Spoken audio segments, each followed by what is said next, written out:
Yep, says it's And live. We are live. We are live. There we go. Woohoo! We did it. Welcome, everybody. Rick's not here tonight. Yeah, Rick won't be with us tonight. He's on a adventure somewhere. So the mice will play. Yeah. Right. And I'm Steve. And as always, hey. We have Roger. Roger's shop here, and I'll have to leave here for a little bit, for a short period of time. I don't know exactly when. We've got a customer coming to pick up a rather large order, so I got to take care of that. Steve, they're gonna leave it to you and I. That's dangerous. Yeah. Well, I was going to say line up some CNC questions. Andy's here. Hey everyone, I'm Andy, and I can answer your CNC questions. Hopefully, if I can't, then Steve can. I can make something up. Right. Feel free to leave questions down below. Clayton, I saw your posting on I guess Facebook. There's a side of you I didn't know existed. Oh boy. He posted some signs and somebody took them.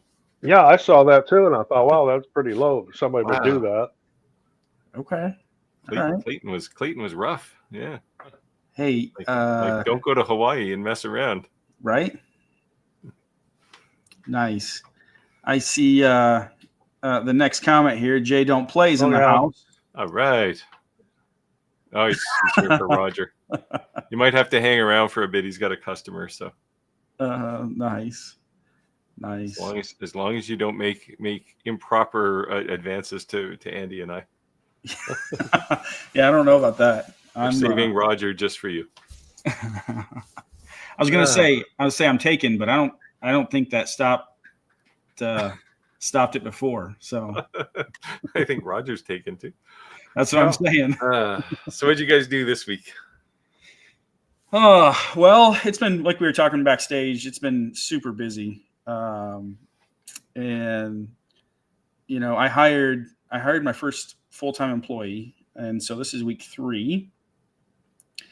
And all for content stuff. We're just generating content. And what I found is it's flipped everything upside down. It's going to be fantastic.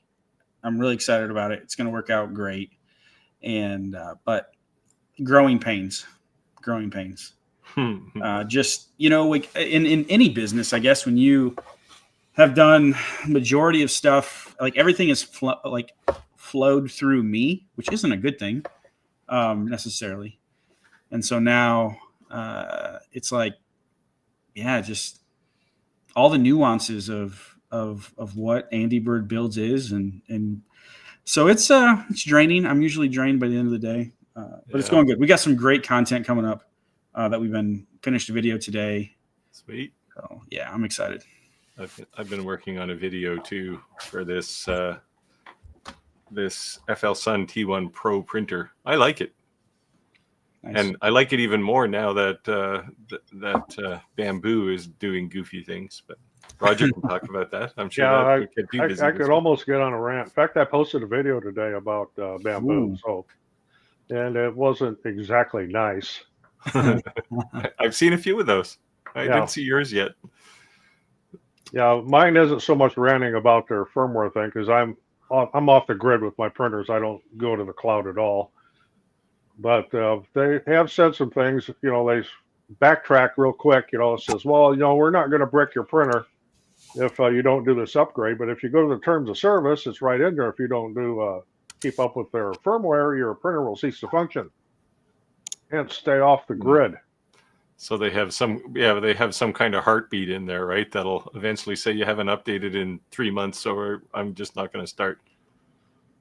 Yeah, there's speculation that there's code in there that there's like a expiration date. Yeah. Hey, I worked in the software business. We used to do that all the time. And speaking not for the same reason, for making sure the customers were current. Yeah. We didn't threaten to lock them out. Speaking of software, I got an email this morning from QuickBooks into it. I'm using a very old version of QuickBooks. It's like 2012 or something like that, but it does everything we need it to do. It's installed on my desktop. All our files are secured on our own server. Well, they're going to discontinue letting you use any desktop software installed before 2022, and now you have to subscribe to them, pay a monthly fee, and keep everything in the cloud. Yeah. That ain't going to happen. There's other accounting applications out there. Yeah. And now I use their tax program, and they every year I buy the one I install on my computer, and every year they put the press on me to we have a cloud version, and Oh yeah, like, TurboTax. I'm not putting my financial information out on your cloud. So for the people that don't know the 3D printing drama, can you guys jump into that? Like it feels a little like a bait and switch, maybe. Kind of. It's a little bit. What they've come out with is, we've got this new firmware in the name of security that you're going to. Well, originally they said you were going to have to do it. Well, now they really backtracked, but there's a lot of gaslighting going on too with it, and a lot of speculation that you could turn this into a subscriber thing, or you'll only have to be able to use your filament, and then you'll jack the filament price up, which is starting to sound like Hewlett Packard and their printers. But I'm doing more of a wait and see. I'm not doing this knee jerk thing. I was going to buy more printers from Bamboo, but that's on hold now. I'm going to wait until the dust settles and see exactly where this goes. Yeah, the knee jerk reaction works though. It's so much fun. Oh yeah. I'm wondering. Part of me wondered if they weren't doing this to keep track of things you print, to make sure you're not printing ghost guns or something. Yeah, they were talking about that, and then the other thing said, well, hackers can get in and in the middle of the night get into your printer and print dildos or something. I'm like, what? Or they could turn on your camera inside your printer. Okay, well, I don't very often crawl around inside my printer naked. So, look inside my printer. Yeah. How are they going to print on your printer if you power it off? I don't leave my printer. I don't leave anything on at night except my server. It runs away here all the time. Well, since mine is isolated from the internet, I don't need to worry about it anyway. But yeah, there's a lot of. Then the other thing was they want to not let people use Orca Slicer, which I use because I can use it on all my printers. I don't have to keep switching between different slicers. Isn't their software just a variant of Orca Slicer anyway? Yeah, it is. Yeah, Bamboo Studio is almost identical. Yeah, like the FL Sun one. Well, they don't even make bones about it. They just say it's a branded Orca Slicer. Interesting. We could be in trouble, Andy. Oh boy. Jay Don't Play says it's good to try new things. Well, hey, Jay Don't Play's welcome inside my 3D printer. I noticed Paul says good morning. Morning all. Yes, because it's probably what, 2:00 in the morning where Paul is right now. Yes. And what time is it? It's what, like 6 a.m. in Sydney, 7 a.m. in Sydney? Yep. Wow. It's nice to have people from all over the world. If you're from a different part of the world. And even Mississippi. Welcome. I wouldn't normally associate shalom with someone from Mississippi. New York, maybe. Yeah. As Clayton says, smash that like button. We have a question. What do you guys think of the rumor of background checks to buy a 3D printer?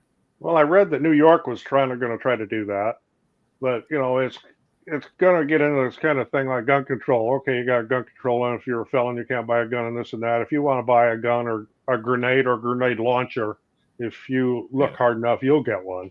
Yeah, the real problem with this is it's only going to bring comfort to people who don't understand, right? Like, I mean, I built 3 of my own 3D printers. They're built from parts that you can just put together. You don't have to buy a commercial 3D printer. So, somebody will just go into an underground business making them and selling them to people, right? So I think I mean, I understand what they're trying to do, but I think it's pointless, really. I think they're just wasting oxygen here. Yeah, I agree. I mean, where does it stop, right? Like, I mean, are we gonna you can.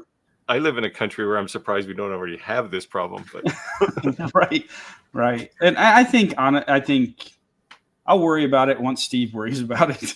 I'm not worried about it. I can make my own. I've got 3 of my own up in my I'm lot. talking in Canada. Like once you worry about it in Canada, then I'll worry about it here.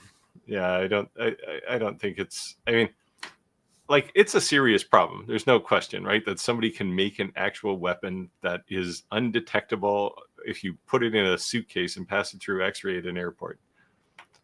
But it's just something you can't stop. Right. And I mean, but I don't know. Honestly, I don't have the guts to shoot a gun that I 3D printed. If I make one though, you can shoot it for me. No, I'll let you try it first. But yeah, I don't know. I think it's bizarre. Yeah. Like it's just a knee-jerk reaction from some politician who wants to get reelected, I think. Yeah.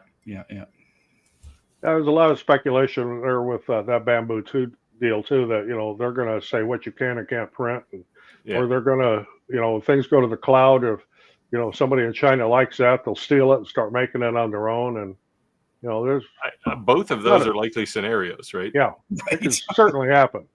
Yep. Hey, Chris.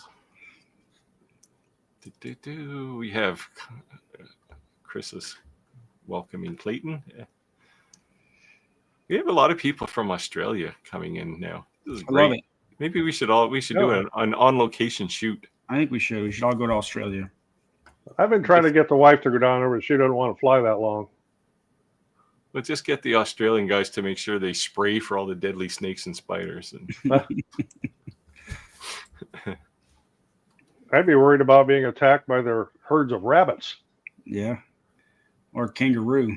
Yeah, well, they can blame the British for their rabbits. Apologies to anybody who's from Britain. They did the same thing here with dandelions. So, there you go. Another. Oh yes, Empire's from Sydney. From Sydney. A couple of people from Sydney. You guys should get together for a beer. Yeah, what Chris is saying here, I'll agree with that, because I did read the post, and there's a guy, last name Rossman. He has actually a wiki page where he archives everything that gets posted. So you can go to Louis Rossman. You can go to his site, and you can read all the stuff that they originally posted, that they went and changed and altered their terms of service. And they're doing a lot of things and trying to backtrack and gaslight. I'll read this question because that's what Rick did, so I better do it. Chris says, Bamboo are trying to change history. They have deleted post that proves they were lying from the way back back archive. Yeah. Yeah, I think that it's just like it's not going to end well for them. Right? Like people will just say, fine, I'll either build my own printer or I'll just go to some other manufacturer who's not trying to screw me over. Like, I doubt that they're going to get this kind of behavior from a Prusa, for example. Right. Oh, yeah. And Creality, as much as I hate to say it, their K2 Plus is actually a little bit better than the X1 Carbon. It's got a larger work area, and, I may be looking at that, even though that's something I'd have to buy through Amazon. So if I got any problems with it, I can just send it back, because Creality's tech support is just like non-existent. Well, when you're ready to buy one of those, let me know. I'll send you an affiliate link. You can make your own, I guess. I don't know if you can use your own affiliate links. Yeah, there's a way to do it if you've got more than one user account. Yes. Well, yeah. But you didn't hear that from me. Well, I realize. Hackers don't care about 3D printers. I agree. Yeah, they probably got bigger things to go after. Yeah, I mean, our gun laws here are a little stricter than yours, to say the least. And when I lived in Ottawa, the capital, back in probably the mid-90s, in the middle of the downtown core, on the corner of a shopping mall and Parliament Hill, somebody took a shot did a drive-by shooting of a guy, and he had a Tech 9, which is definitely a banned weapon in this country. So if you want it, you'll get it, right? That's the real problem. Yeah. Well, I'm going to have to leave for a little bit, and then I'll be Okay. back in a little while. We'll save all the hard 3D printer questions for you then. Chris says, yeah, Bamboo wants to fix their security by penalizing users. You see, this is the reaction, right? Yep. Companies protect themselves at the cost of their customers instead of protecting their customers. Yeah. I was kind of reading through the post here, just curious. But I think it's funny that that now we have, instead of a Roger, we have 2 X1 Carbines to look at. Oh, it's funny. Well, but, at least they're not running. Yeah. He usually leaves them running. Yeah, I've been playing with that FL Sun. I like that printer. It's really nice. Cool. It's they talk about it being quiet. It's definitely quieter than a Carbon, but it's not. It could be quieter, I think. The problem, the laser companies do this too, right? They make this sedate little laser, and then they put this turboprop in to keep the laser cool. And yeah, it sounds like Robert Lowe. Robert, are you new to the call here? Welcome, Robert. New York, yes. This was what triggered all this. New York is trying to pass this law that would require background checks. They have to understand that most people who would want to buy that 3D printer are probably total nerds. So the thing about and I'm not saying background like universally, but the thing about a background check is like you're just checking what someone, if they have a history, right? Yeah. But like, what what person is going to be like, I'm going to buy a 3D printer?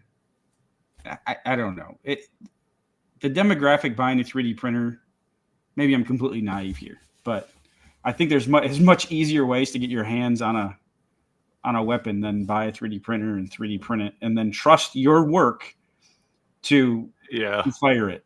Definitely, I'd be holding it as far away from me as I possibly could. Yeah. Oh, there you go. Maybe we need a background check for this. If somebody starts printing dildos on my printer, I better put some TPE or something in there so it's flexible at least. Well, at least if they're going to do that, put some TPU filament in there so it'll be soft. I mean, the first thing I'm going to do is laugh. So, at least I'm going to chuckle out of it. If you came into your shop in the morning and CNC is the next step, right? Like somebody or you don't have a wood lathe, I guess, but somebody could easily turn one, right? We've gone down a rabbit hole here. We have. Oh boy. All right. There you go. See, Jay's putting the moves on. Don't be shy. Oh, it's 8:30 in Perth. There you go. 8:30 in the morning. It's a good time of day. I was helping. I don't see him online here today yet, but I was helping one of my viewers. He has an Omni One, and the setup of a like a Galvo laser is not like a diode laser, right? There's extra steps you have to do, and he was struggling with that, and hopefully I straighten him out. I have to talk to him again tomorrow, but it's good. I get to see people in the real world who have real struggles. So nice. Hopefully I can get him back on the rails. He's further ahead now than he was this morning before I talked to him. So that's cool. Wait, somebody just said, I was gonna say he's in Perth. Yeah, I guess there's probably a couple of time zones in Australia. Sydney. Paul, hang in, man.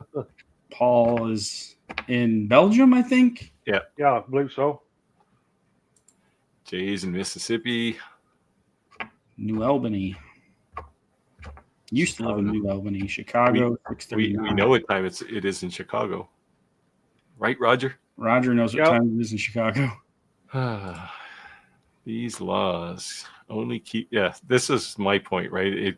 It keeps people who were never going to shoot anybody with a ghost gun in check, right? And in the meantime, they just get annoyed. Hey, Clack's in the house. Yeah, Clack is a guy who would know about this. I don't know, Clack, do you live in fear that they're going to make you license your 3D printer? Or do you get some exemption as a retired officer? I have my... Yet. 281 days now? They're going to release a thing called like your concealed printer permit. Yeah, this big bulge under your coat. Yeah. They better start making smaller printers before they worry about ghost guns. Right. Yes, this is my point too, Clack, is how are they going to possibly regulate this? Like, is like some government organization going to bust down your door with a battering ram and say, we want to see all your printers? And it's not like, are they grandfathered in? Like if you have a print farm, are you going to have to go register them all? I don't know. It's politicians not thinking things through, I think. Oh, really? Oh, there you go. No, they don't do that. Chris is going to has the right idea. They're going to train sniffer dogs to detect filament. That's awesome. Oh, and this is in Australia, the drop bears. You ever heard of the drop bears? No, I haven't. I was trying to figure out what that was. Other than my Chicago Bears football team, they drop the thing every year, but yeah. It's a hoax in contemporary Australian folklore featuring a predatory carnivorous version of a koala. So it's a joke.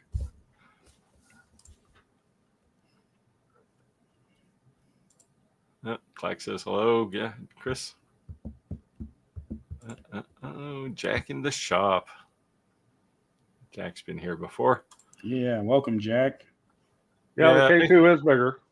Yeah, Creality reached out to me. Oh, geez, it's probably 8 months ago about the K2, and I said gracefully no, but I'd probably say yes now. Actually, yeah. Creality, if you're listening, I'd like one. I'd like a printer with multicolor. I have my Prusa with the multicolor option, and it doesn't work all that well. It just drives me crazy. So the next generation of that color changing has improved quite a bit. Anycubic has a multicolor one out now too. They've got the Cobra 2 Max, so it's a huge work area on our bed area. Nice. Yeah. Speaking of companies, Andy, did you notice that SainSmart is now promoting Vectric? I did see that. Yeah. Yeah. Just got a message from them today saying, "Hey, you can now use us with Aspire. You can use a $3,000 piece of software with your $500 CNC." Yeah, the same. Yeah, I had the same thought. Even if you went with VCarve Pro, okay, it's what, $600? I think $600, $700. It's the price of half of SainSmart's line. Yes. Yeah. Yes. Yeah, I mean, it makes it a much more functional tool for sure. It does.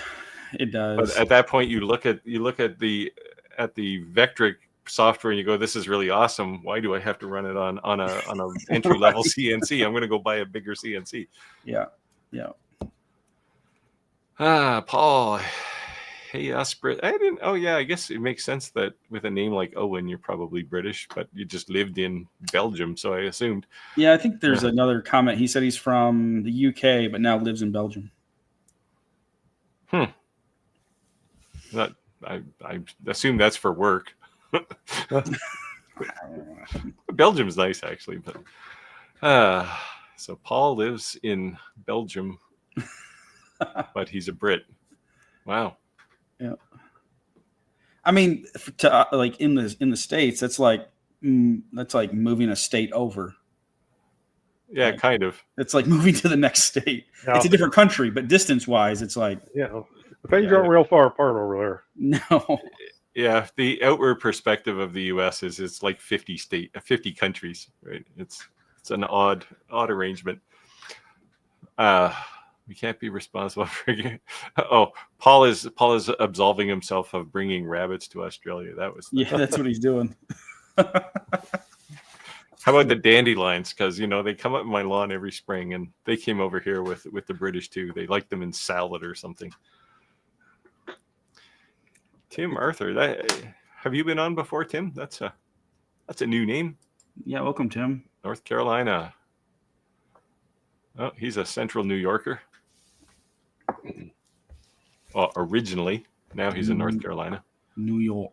I left more than 20 years ago. Yeah, the winters in North Carolina are a little better than New York. Speaking of winter, we finally got snow today, which disappoints me to no end. You got snow? So that picture First behind snow, you, like first snow that's probably going to stay for more than a day. Oh, all our snow here is gone now. It's Yeah. actually we were like 51 today. I think 51 or 52. Yeah. So Yeah, it we're was pretty nice. We're supposed to warm up next week, so hopefully you send some of that weather our way. Yeah. All it takes here to change the temperature 20 degrees is a little breeze off the ocean. So if you don't like the weather, you just hold on for a bit. Chris says, it still won't stop me from using my bamboo. They can lock him out, but he's going to break in. Yeah. I actually have an A1 coming yet because it was ordered. It was pre-ordered before all this fiasco happened. So, and I will work with the A1. And like I said, I work off land. I don't go to the cloud. So yeah. I don't know how I would feel about this, Chris. Like, Chris ordered his printer 2 hours before the story broke. Okay, I'm not a 3D printer pro. I've enjoyed the bamboo experience. I'm just going to say that. I get all the stuff, but as a novice user that's really not emotionally invested, it prints things. But most of the experience with a 3D printer is the slicer that you use, right? And Orca slicer is pretty nice. It's got, it would be nice if there was like an amateur mode for Orca slicer where you could just, not have to think about things. Oh yeah, I went from Cura to Orca, and because I worked at Cura for so long, it was nothing for me to pick it up. Yeah.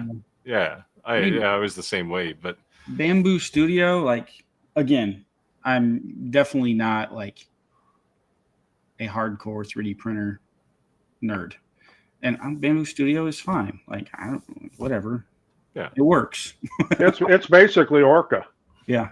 If you download Orca and open it up, you'd think, hey, this looks familiar. Look the same. Yeah. It's the one, I think. So all of the, well, not all of them, but most of the 3D printer companies I've seen that package their own slicer, it's Orca over the last probably 6 months or 8 months. Yeah. I mean, I don't like all the security stuff and all that. Like, that's not cool. Jim Castro says, they block copy machines and scanners from scanning cash. Yeah. But a 3D printer doesn't have any scanning mechanism to know if you're real or not, right? So, yeah. Is it true you can't scan cash with a scanner? Yeah, some of office copiers especially, you can't like go to your employer's office and scan a pack of $50 bills. It'll actually lock some of them. It'll lock the copier. Wow, I didn't know that. We have a commercial copy machine in our office here because of the heavy printing we have to do, and they told us specifically, maybe you want to scan a dollar bill to give to your grandkid in a letter or card or something. He says, don't scan any cash. It'll shut it down. Yeah. Interesting. And then you'll call the service guy, Bucky, to come and fix your printer for you, your scanner. Jack in the shop. HackCon. Let me into a personal network. It's not about what you are printing or controlling your printer. Yeah, perhaps. I don't think hackers are interested in controlling your 3D printer, honestly. Like, at least not yet. And it depends how your land. It depends how your land is set up too. Our land is a completely separate network from our regular our wireless and our wired network. It's completely separate. Yeah. So it has absolutely no connection to the internet whatsoever. Yeah. So I worked in network tech for most of my career. So I can tell you with absolute certainty to get to this computer I'm using right now, you got to go through 4 firewalls. So it's probably not going to happen. Not at least not before I figure it out. Yes, there's definitely a better way to fix security. Well, Bamboo came out with a little software patch that was supposed to let you use Orca with the new firmware. It was called Bamboo Connect, and within 24 hours, that got hacked, and the entire code was up on the internet. Well, this is the thing, right? Like I've had I'll say a bit of a dark past in software. Oh boy! So it would probably take even me, a relatively rank amateur, a week to tear apart their code and figure out what they're doing. Yeah, I mean, you look at cars, right? Teslas are notoriously heavy duty on locking their software, but I know people who can put whatever they want on the screen, right? You want to watch TV while you're driving? No problem. So, and I saw a thing, the system that Chrysler uses, their equivalent of OnStar, I guess. And they showed a guy driving one of their SUVs past a hacker, and he turned the car off while it was driving past him. Wow. Yeah. So, okay. I think printers are the least of our problems. Zenteno. Hey, Zenteno, how's your channel doing, by the way? I saw you posted a video. I watched part of it. I've watched the 2 videos that he had there. He released a new one. I won't say he, could be he or she. Zenteno says, I can't send jobs to my Anycubic printer unless I use their slicer. See, yeah, this bothers me. Right, this is the thing I hated about what the hell is the tool that has 3 tools in one? I've still got one sitting here. I'd like to get Snapmaker. Snapmaker, yes. They use this different slicer, and nothing else works on it. And I think this is killing them because their hardware is great. Oh, Kitty has that too. That's QIDI, not KITTY. Kitty printer. Yeah. You have to use Kitty Print. They have some supposed profiles you can use in Cura, but they don't really work too well. Yeah, I've used it with Cura, and it's okay, but it's definitely not as good as theirs. I think they purposely make it annoying for you so you come back to theirs. Yeah, and in fact, my Kitty printer just got sold today, so I don't have that one anymore. Would you like another one? No, I'm after things with bigger work areas. Yeah, it's a solid. I like the printer, but it was small. It was small. Yeah, the 185 millimeter square work area is just, unless I'm making a whole bunch of really small parts, it was just annoying because I'd have to constantly change. I'd rather print a whole big bed of parts and just let it run for overnight. Makes sense. So Terrible at Fishing says he has 2 stores in his town that feature his art. Well, that's cool. He makes with his engraver. Sweet. He's found a market. Yeah. Sweet, yeah.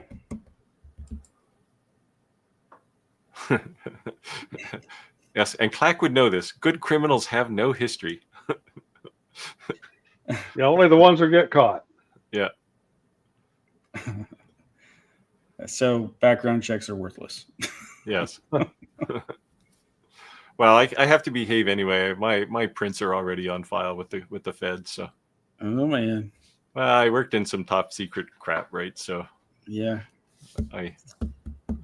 It required me to basically do everything but the sphincter scan to know who I was. Yeah, when we're not on a live, I'll tell you some stories. Perfect. Come early next week. When we're not broadcasting to the world. Yeah. Chris Gallagher says, back is the operative word. It doesn't check on what you might be planning to do. Yeah, we haven't figured out the Minority Report scenario. No, we haven't. Man, governments would love that, wouldn't they? The foreground check. Yes. Now, here's this Lumberjack says someone will hack the firmware, release an alternate firmware, or sell a replacement controller. I'm sure Big Tree Tech's already all over that, and it's not hard to jailbreak these systems. I mean, I'm not the expert to do it, but Yeah. there'll be people that'll jailbreak it. And just maybe you sure. got to throw in like what Big Tree Tech did with motherboards on Creality printers. I've got 2 of my Ender 3 V2s have the Big Tree Tech motherboard and touchscreen on them. I just scrapped the Creality boards as they failed. So yeah, they'll jailbreak them. Yeah. I have a replacement board in my Creality. It is jailbroken, but I don't do anything with that feature. I got it because the other board I had just died. So. No, David's wanting to buy his first 3D printer, either an A1 or an A1 Mini. The Mini is newer, but it's not any better. It's just smaller. So yeah, you have more work area with the A1, and you can use the AMS Lite with either one of them. Somebody asking me, Empire Laser Creations is saying, do you think Xtool will come out with their own UV laser? I hope so. Ooh.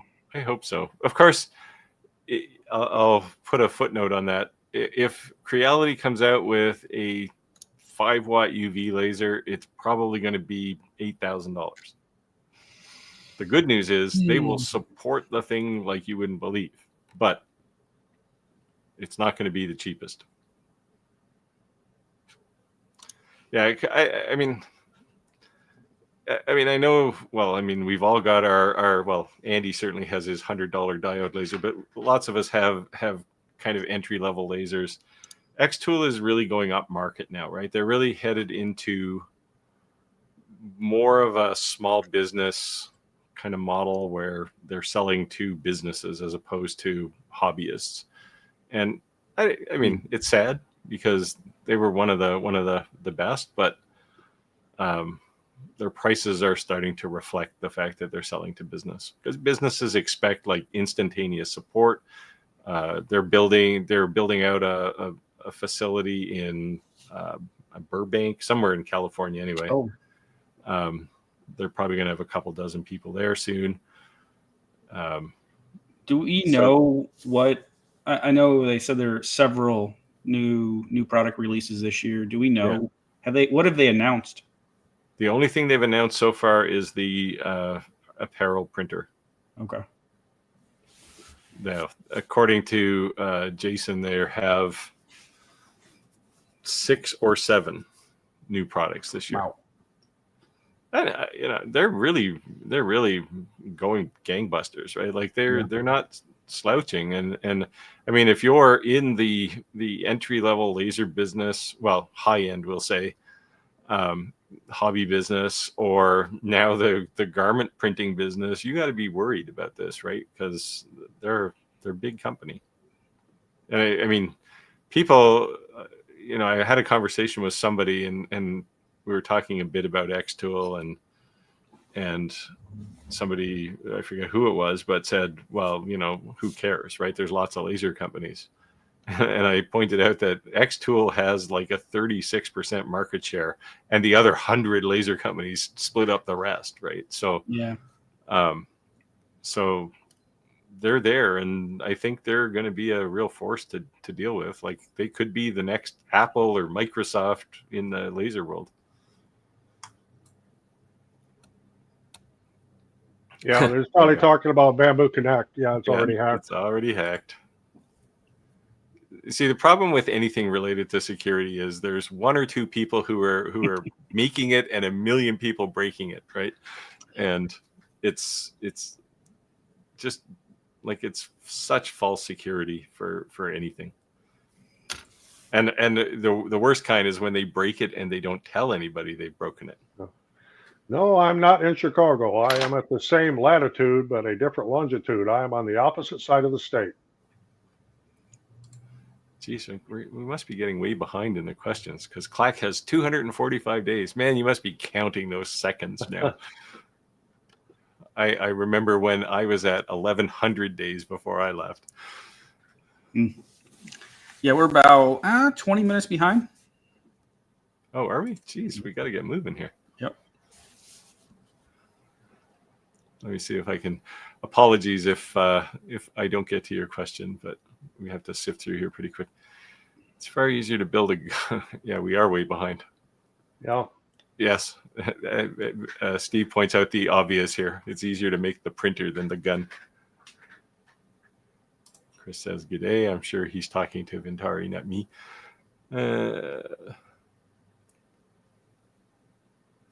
Dig through these questions, Roger, as we go. If you see something that's interesting, pull her up. Start from the other end. Oh, I can't pull any of them up. All I can do is look. Yeah. Oh, we already got that one. I think you're the only one that can pull them up. What? No, anybody can click on them. No, I can't. I No. click on them and don't do anything. Oh, I click on them all the time. Well, you have that power. Well, I didn't until tonight.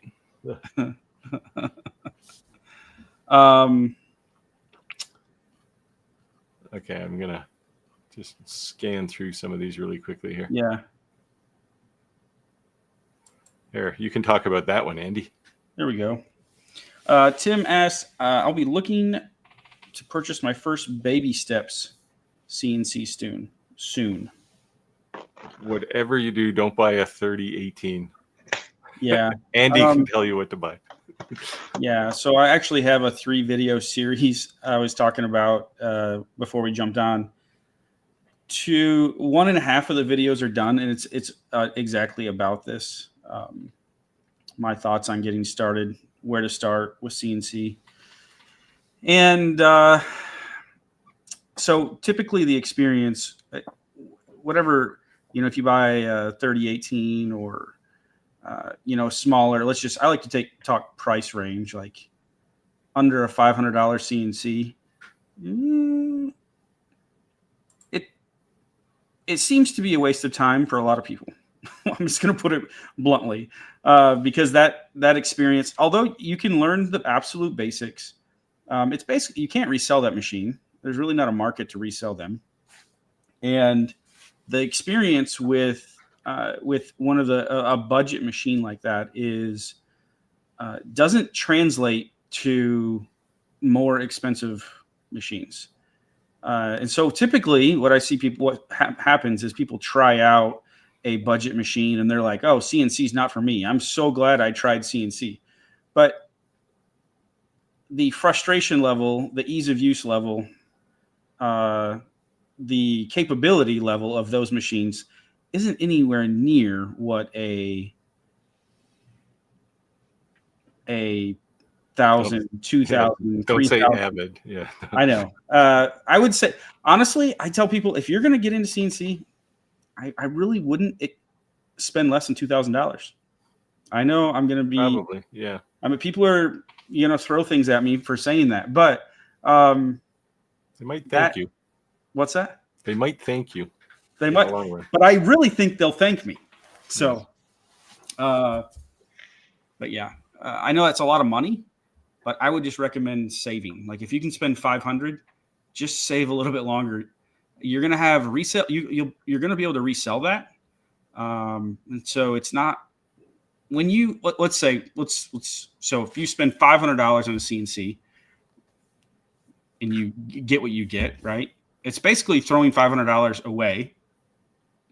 And then, you buy a $2,000 machine, which is probably, what would you say, like the performance difference from a $500 CNC to a $2,000 machine? It's pretty dramatic. It's like, very. I think the problem with a $500 machine is you'll make an assumption that all CNCs work that way, and you'll be discouraged. And that's exactly what I was saying.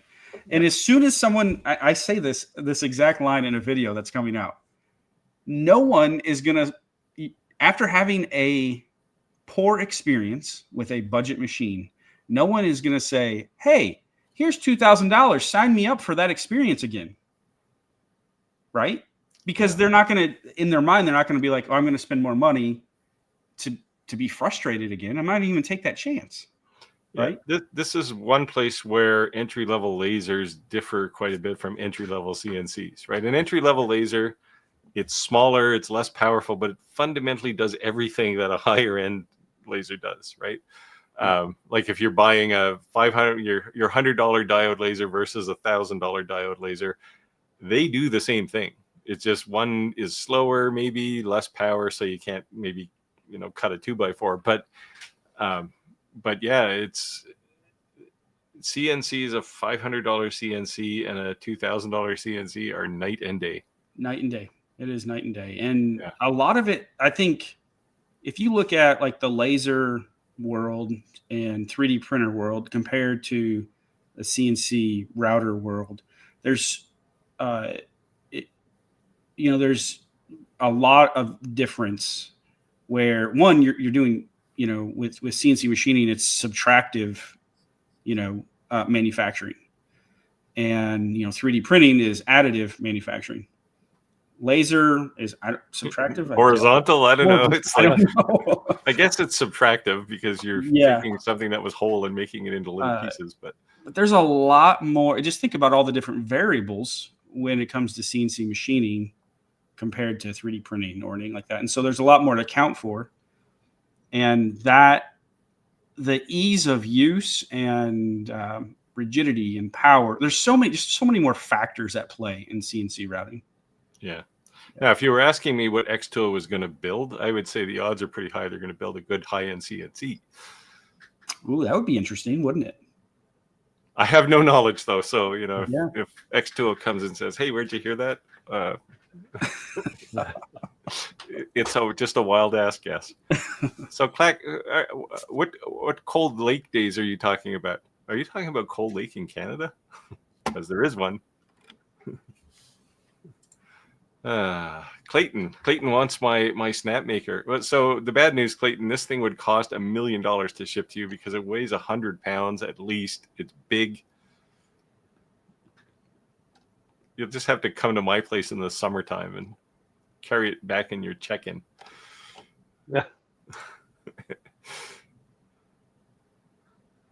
They're aliens. We don't have to load our aliens in a plane. That's for sure. Sorry, I digress.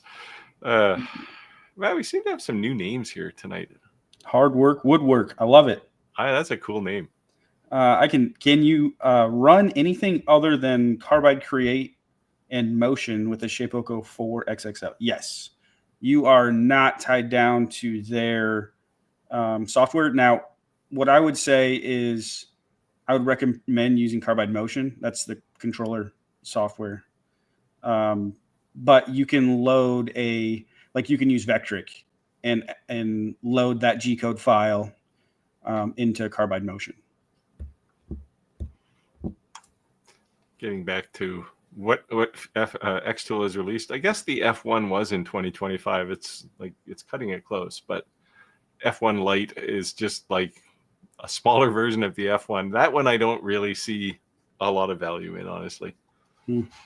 I'm not sure why they came out with that. There must have been I guess for people going to markets or something, it's even more portable.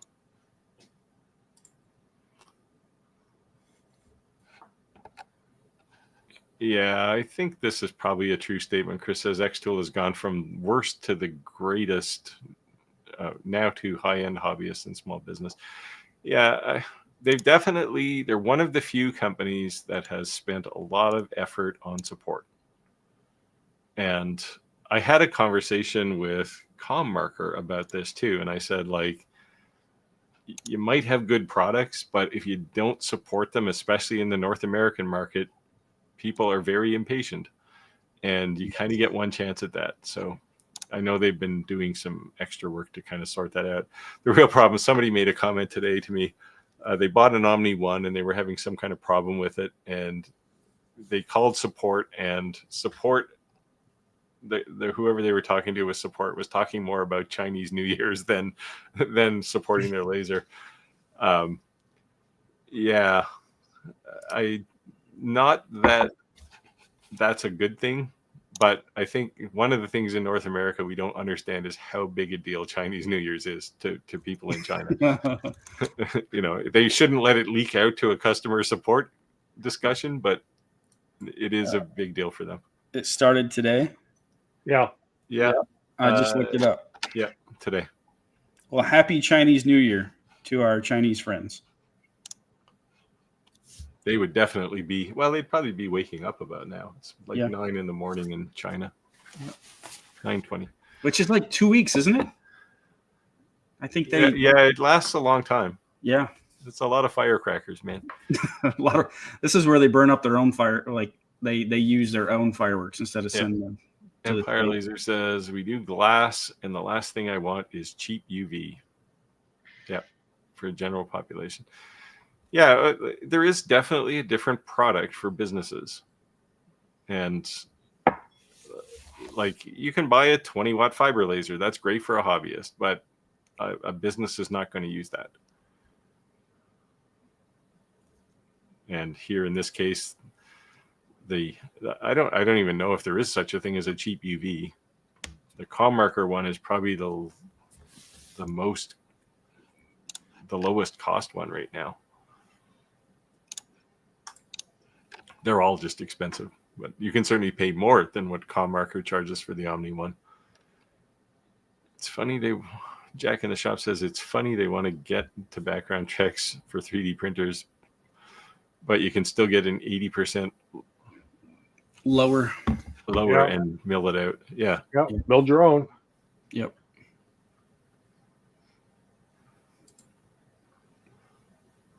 There. Zenteno has a 3018 that I extended and don't use it. Interesting. I mean, I have one. I used it once. I had a 3018. Just I needed something. I didn't have a big CNC yet, and I needed to do something, so I just bought this really cheap thing.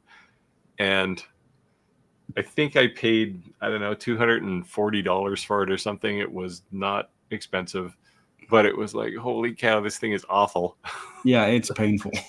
I ended up, I thought I'd sell it, but I ended up giving it away to, and the guy I gave it to somebody else.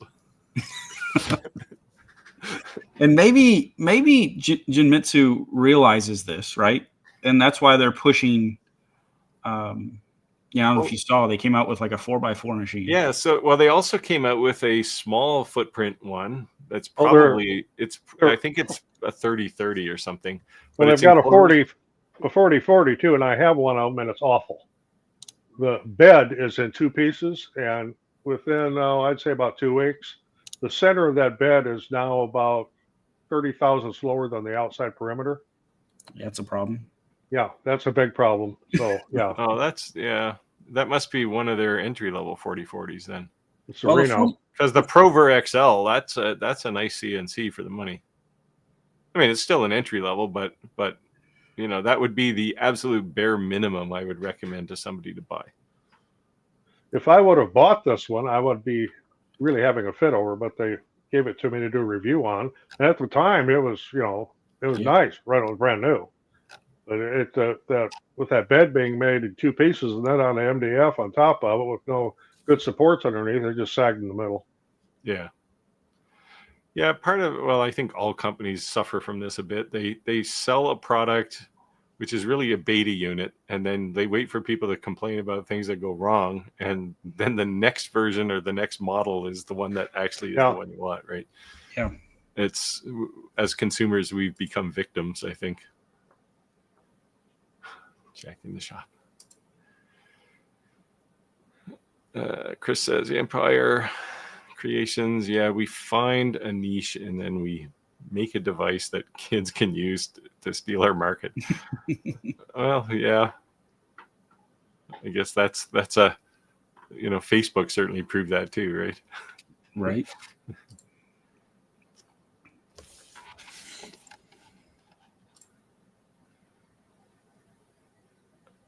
Probably working at 2K.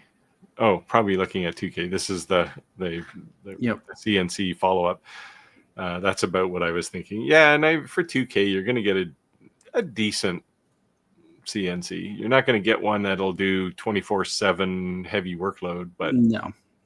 But you can get a lot of machine for $2,000. Yeah, well, you can get that Prover XL 4040, or you can upgrade it to a 6060 for in fact, I think they sell it as a 6060 now. Yeah. And it's around that price. The Shapeoko 4. Shapeoko. Yeah. So their smaller one is 1800. I think they're it's right around that $2,000 mark though. And then the the long mill. I saw this. Sorry, I'm reading that. I'm reading Chris's comment here. Yeah. Chris says the 3018s are like taking a shower and thinking, I'm not going to learn how to swim. There's a couple other good ones in here as well. Jack has a long mill. Yep. But now he wants the alt mill. You see, he wants to go up market.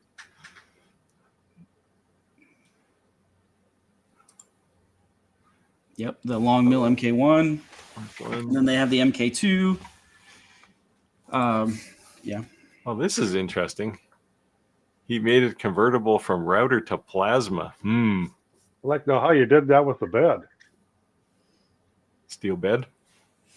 Yeah, it'd have to be. Or cut really shallow. You don't really get a choice with a plasma cutter, though. I have a plasma cutter, and I've always sort of, I thought that'd be kind of cool to put on a CNC, but yeah. Well, they all use the same controllers, right? Like it should work. Yeah. So Avid CNC, they have the same. Literally, it's the same, same frame, but they sell a plasma, like a full. You can buy a full size plasma for them. For the price they charge for them, they should just throw one in. But there's some of them. Avid, I get, but there's another one. What's the other one that's high end, high priced? But I keep looking at it, going, this isn't any different than any other CNC. I forget what it is. There's a couple different ones, but there's a giant. And I'm speaking from experience here with the Avid, like going from a $5,000 machine to a $10,000 or $12,000 machine. There's a massive. Do you know the difference between we talk about from a $500 machine to a $2,000 machine? There's that same jump from a $5,000 machine to a $10,000, $12,000 Avid. Yeah, no, I get that. But this one I looked at and went, this is just an expensive machine. It's not. And I'm just trying to see if I can find it here. Isn't it mind-boggling how many different brands of CNC routers there are out there? Well, it's not as many as lasers. Well, I get that, but still, they're Shark. That's the other one. And you talked about Shark at one point. I just look at them and go, it's a nice big extruded plate, but why is it $7,000? Right? Like it's just not. It doesn't make sense. Yes. So, but those are popular because those are the ones sold in either Woodcraft or Rockler. Yeah. I forgot which ones, but that's Rockler's brand. Rockler. Or not Rockler's brand, but they sell them. Yeah. Yeah, I was looking here. We have a company here called Busy Bee. That's all across the country, and they sell them. I've heard Busy Bee. Isn't there there's a CNC called something B? That's it's not that one though. It's a European. But I thought they were kind of high-end entry level. Maybe. Weren't they made? You said who was the first CNC you had? That I had? Yeah. Oh, I had the first one I had was Shapeoko. Oh no, okay. There was. I'm trying to think who they were. There was another company that they sell kits and you can build them up. Gotcha. Hey, how come you don't have a Shaper Origin? I keep looking at them, and I mean, they're insanely expensive for what looks like a router with a screen on top. So I don't know. And this is I don't have experience with it. I've seen someone use one at a show. Yeah. A trade show. But I've never used one myself. I've seen demos and I don't quite get it. Like, Yeah. I don't know. I always kind of thought they worked kind of like a Ouija board. well, you lay down this tape that's like a bunch of dominoes, Yeah. and it does something with that. I think it just follows the pattern or something. I don't know. I don't. Does anybody on the call here have one to say, hey, this thing is awesome or not? Like, I know people who have bought them, vaguely know people who've bought them and said they like them, but is it because they haven't actually used like a real CNC? I don't know. Yeah, I don't know. Yeah. So, okay, here we go. This is what I was talking about. The Work Bee by Ooze Nest is a British CNC. Yeah, British. but there's a US company too that has those. And they sell it as a kit. That's the one I was thinking of.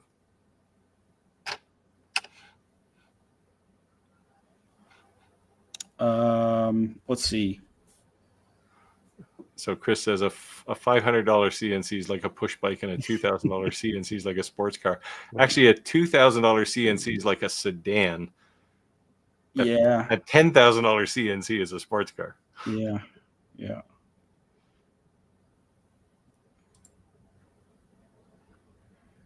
Yeah.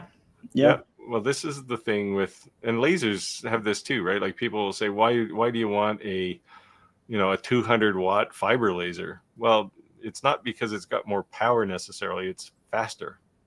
Well, even, when you're talking about 3D printing, the difference between a bed slinger and a Core XY. Core XY printers, that's what I'm going to. They're so much faster. Yeah. Yeah. Yeah. Well, so deltas are getting faster. So my delta is twice as fast as either of those printers behind you. 1,000 millimeters a second, and I saw it do it.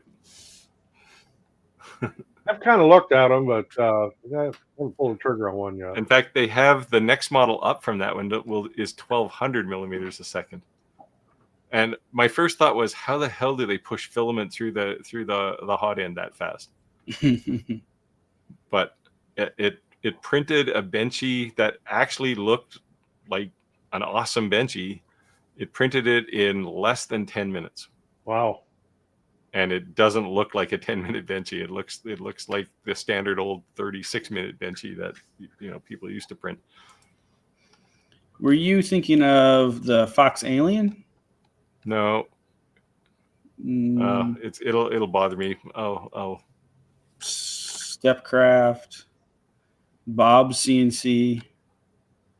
No. Wow. It's going to bother me because I actually looked at them and thought, oh, maybe I'll just buy one of those. Axiom? No, you're too high end. Okay, lower end. I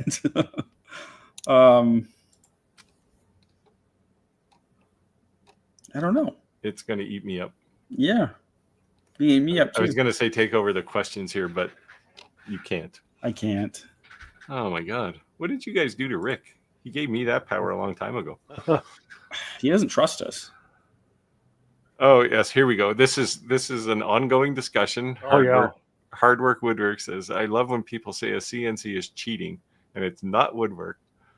Then I have to explain to them that yes, it's just another, you say worker, but just another tool in the shop, basically, right? And I've had this discussion ad nauseum with people.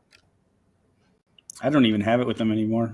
So I did this. I got tired of it. It's like, I'm not talking to you. Just beating a dead horse. Like, okay, fine. Think whatever you want to think. So my brother carves wooden spoons, and they're fantastic wooden spoons. But so that's why I did a wooden spoon design video there a while back, and I gave him a wooden spoon, and he looked at it and he went, "Well, that's cheating." It's like, well, it's not cheating, right? It's just all the effort is at the front end, not the back end, right? All your creativity is when you design the thing, not when you lay down a piece of wood on a CNC. That's just some machine going through the motions. Yeah. I think I made a video about that a while ago, like a couple years ago. Is CNC really woodworking? Well, you start with a block of wood and you get something out. Oh, yes. So Clack says Coal Lake, the Canadian Area 51. It's actually a military base. I don't know if it's Area 51, but because, normal airplanes can fly over it, but without getting shot down. But there is it's a big Air Force base. It's like the worst place in the world to live. It's got cold in the name for a reason. Cold Lake.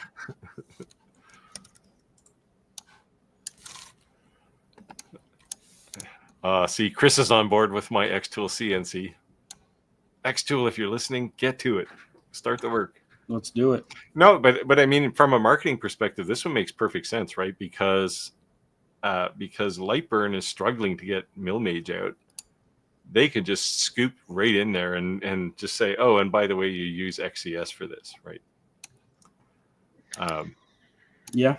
Yeah, I think that, to me, it makes marketing sense for them to do it. And now I'm sure it'll be all over Facebook tomorrow. Xtool rumored to make a CNC. You heard it here first, everyone. Yes, I would like to say, see, I told you so, but I have no knowledge. I won't be able to do that.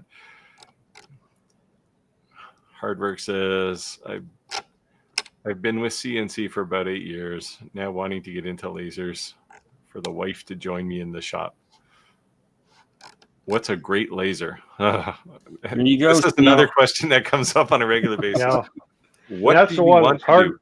Yeah, that's a hard one to answer. So I'll plug my own video. I just did a video, a long form video on just talking about the 4 major types of lasers that we'll say mere mortals will buy, not businesses, like not companies, not in industries. If you've got anywhere from $0 to $10,000, the laser will fit in those. You can go watch that, but really the question always comes up, and the answer is always another question, which is, what do you want to do? What materials do you want to work with? What do you want to make? Like, do you want to make earrings? And do you want to make them out of metal or wood or acrylic or something? It's just, this is a black hole of uncertainty when you ask this question. It's a great question because a lot of people don't seem to ask this question. They just go and buy a laser, and then they go, well, I bought this diode laser. Now I want to make edge-lit signs out of acrylic. And it's like, yeah, bad news for you, pal. Can't do it. Right. And that's why I created this video, is just to get people to understand, because I've seen so many people who spend money and then they go, wait a minute, I can't cut this material. And it's like, it's all there on paper, right? So, yeah. So Jack asked the right question, which is another question, right? Laser depends on what you want to do. Even within, like, if you said, I want a diode laser, do you want to spend, $100 and buy the cheapest one on Amazon, or do you want to spend $2,000 and buy one that you can use in a high-end business? Or you can go on AliExpress and get their $65 laser. Hey, that's a video right there. Yeah, Yikes. I have been tempted to buy. Does that it. have free shipping? Yes, it does. Does it Wow, really? that's like a $40 laser then. It was one of them things. I clicked on it to look at it because I thought, well, this can't be. So I wanted to read about it just to see. I'll pass, I guess. Oh. And now I get emails constantly because I looked at it. So we know you're interested in. I would think if you bought a $65 laser, you probably want to buy an $80 fire extinguisher. Yeah. So one thing about me is I do not enjoy assembling like things. I don't enjoy tinkering. So, if I enjoyed that more, I definitely would buy one of these. Like, you can buy this big CNC for like $600 and just try to get it to work, from AliExpress or something like that. But I don't want to troubleshoot. I don't want to do that. You don't want to have to stand on the rails to straighten them out before they work. No, I mean it would make great content, but I just don't. I get super frustrated. Well, Now, it's only like the last year that pretty much every laser came pre-assembled. Yeah, I know, and I've assembled a lot of machines, and I'll do it. Don't get me wrong, but it's not something I'm like sign me up for.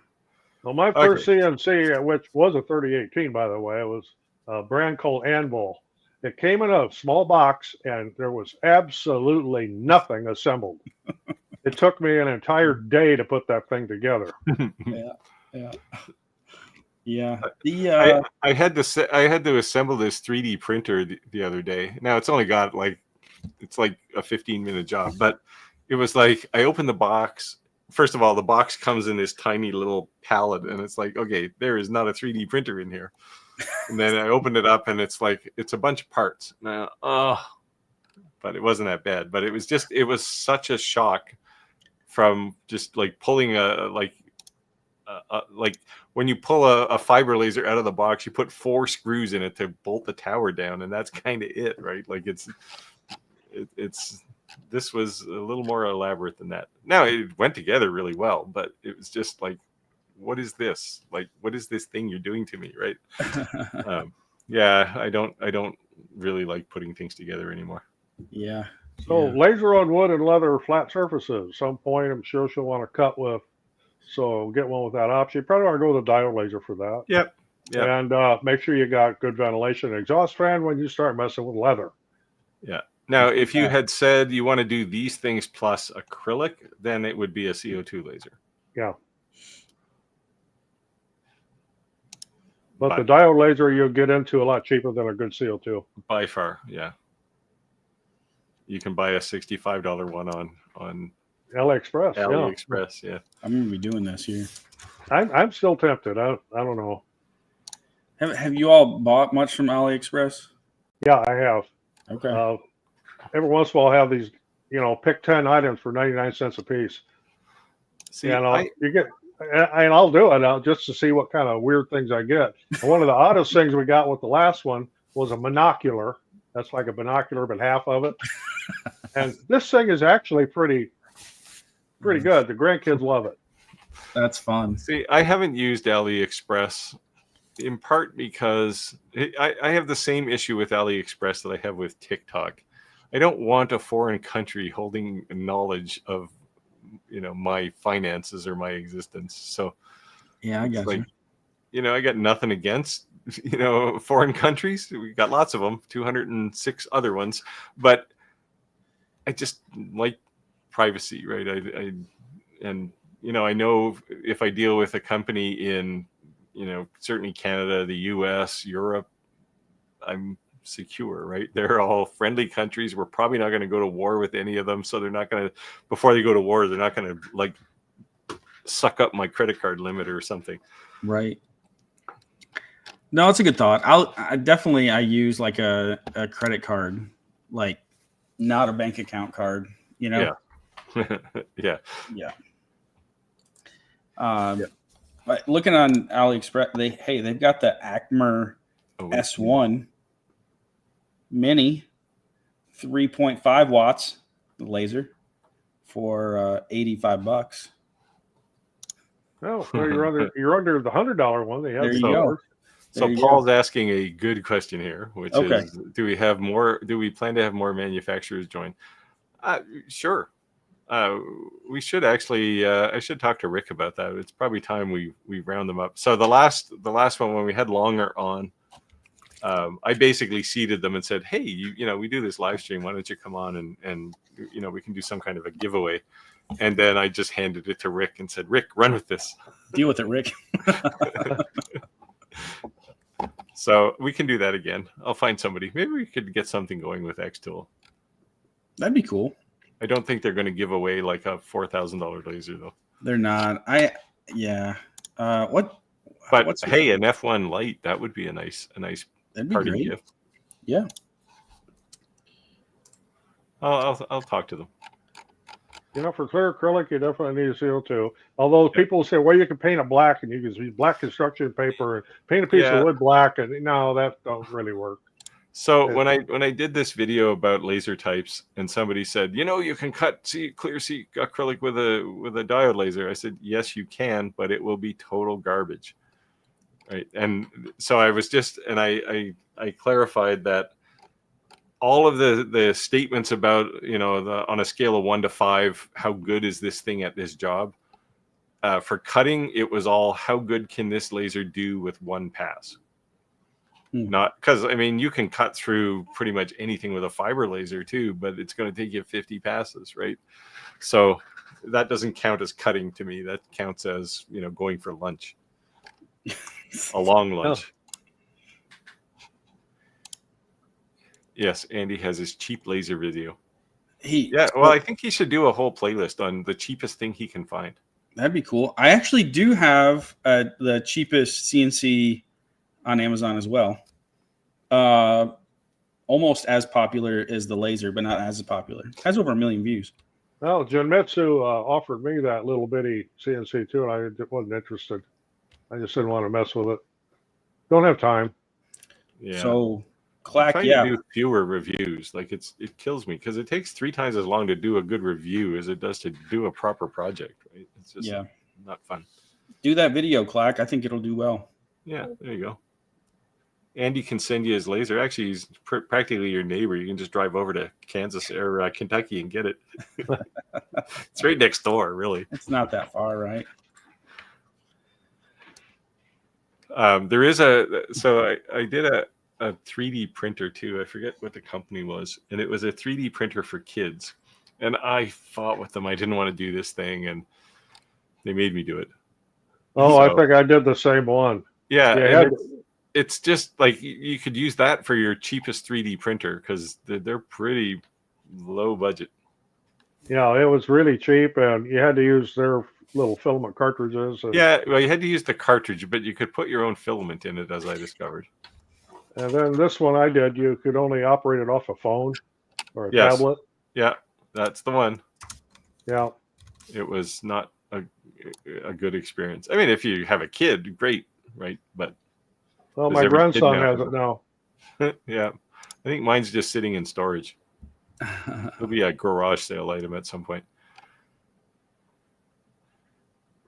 Yeah, well, CO2. There's lots of good CO2s. The Atom Stack Hurricane is kind of a good entry-level CO2. Clack did a review on that one. Go watch his review. The Xtool P2S. If you want to go real cheap down market, you can probably pick up a K40 for what, $800 now. Yeah, I think Monports are right down around there now. Yeah, Monport too. And you can still use a Monport in Lightburn. So. Yep. Yeah, make sure that it'll run in Lightburn because some of the K40s were a bit odd. You had to use what's the other piece of software? It's just awful. It's kind of the EasyCAD of lasers of CO2 lasers. Yeah, Cubicle. Yeah, I turned that one down. Yeah, I didn't think that was the one I had. I'd have to go look. Yeah, I haven't done a review in a long time. Yeah, I'm trying to limit myself to at most 2 a month. I'd like to do 1 or ideally none a month sometimes. 2 a month is a lot. I mean, it is. Well, yeah, but But I was doing a lot last year, and it was just like I just finished one, and they'd like the UPS guy would drop another box in my back door, and it's like, come on, man. Yeah. So if I do 2 a year, that would be good. Yeah. Well, I'd want to do more than 2 a year, but I don't want, because it's important to bring that kind of knowledge to people too, right? Is. And I think your skill set, like you're very good at it. I don't know about that, but. Well, just your knowledge and your mechanical knowledge, you can really break it down of like hardware and software. Well, I know pretty well if something's going to break early. Right. But yeah, I mean, when I first started my channel, companies were sending me these lasers, like the $50 diode laser type lasers. And it's like, I literally send them a message and say, I'm not reviewing this. Do you want it back? Because I will not have good things to say about this. If you want me to, rip your product, fine. But somebody actually did say to me, "How come you never say bad things about products?" Well, I do, but the ones that are really bad, you're not going to see on my channel. That's the real answer. Well, I know exactly why Creality never offers to send me anything. Because I just ripped them a couple years ago, over some deals with some printers, and no, they don't want anything to do with me now. You're on the naughty list. Yeah. I don't mind Creality's printers. Their support is a little lacking. It's a lot lacking.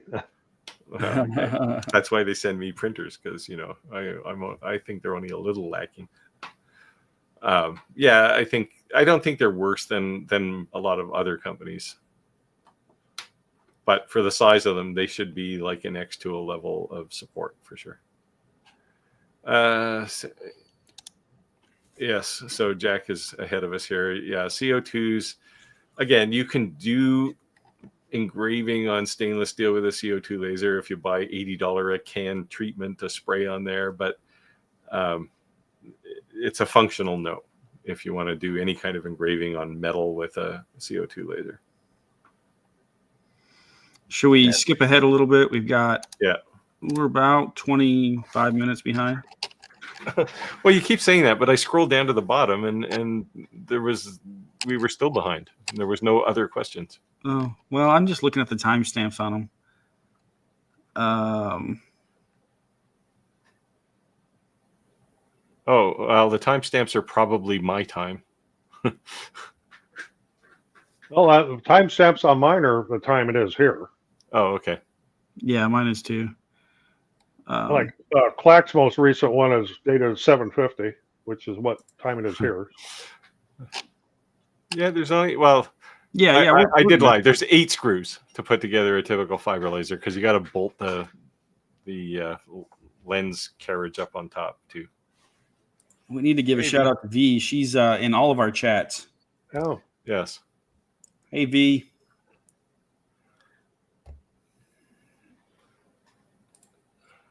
That's good. Yes. I would like to use someone else's account to buy stuff on AliExpress. I actually have a separate PayPal account I use for AliExpress. That's smart. Yeah. And there's never very much money in it. Sounds like I'm right to have concerns. I've never heard anybody have a bad experience on AliExpress, other than maybe they bought something that wasn't as advertised. But Rick is redoing his project for his customer. I don't know what Rick's doing tonight. He didn't say. I think he's just got a date with his wife tonight. Date night. Could be. Yeah. Clack is a friend who makes printed circuit boards. We have fiber lasers. We have so you can certainly make them with a fiber or a CNC, but in reality, call who is it, JCB, PCB, the guys in China. You could have them made so cheap. Yeah, I got my old retro computer. I just had them build a bunch of boards for me, and it was like I got 7 sets of boards for it was like $50 or something. Like, I can't waste time with a fiber laser to make that for that price.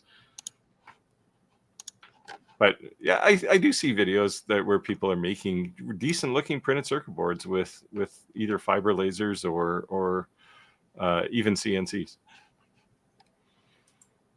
But I think it's one of those, we can build a computerized toaster, but why would we? You can make some coasters. Actually, that's what my customer picked up tonight, was 100 coasters. So whoa. Well, there you go. Must be planning a big drinking party. Oh, it's a bar, right? No, these here were made for a wedding reception. Ah, well, they got the bride and groom on it. And see, those are the kind of customers I would make coasters for, because you're just churning them out. It's a one-shot deal, and here you go, pay me my money, and off we go, right? It's when people want 4 of something for their living room. It's like, not my thing. And go to a craft market. These weren't slate; these were cork, because they're going to give them away at a wedding reception. Yeah. So they were able to get them from me for $3 a piece. So I thought that was reasonable. Yeah, that's definitely reasonable. Yeah, give us all a thumbs up. We always appreciate that. Yes. Subscribe to our channels if you're not. It depends where the thumb is going, I guess. But I like thumbs up. Yeah, right. I always say if you're going to give it a thumbs down, make sure you hit that button twice. I love it. I love it. So Some things don't need to go through customs. Yeah, I've ordered stuff like it's supposed to be coming from China and it's going to be here in 3 weeks, and next thing you know, I got it in 2 days, but it's still got the China label on it, and I go, oh, how'd you get that here that fast? So when I send things to customers in the U.S., I typically will use U.S. Post because they never it never gets tied down in customs. Interesting. UPS is just a nightmare for shipping anything anywhere really, and they do their own customs clearing and they charge you a ridiculous amount for it. I could pay for my own customs agent to actually go to their warehouse and check it out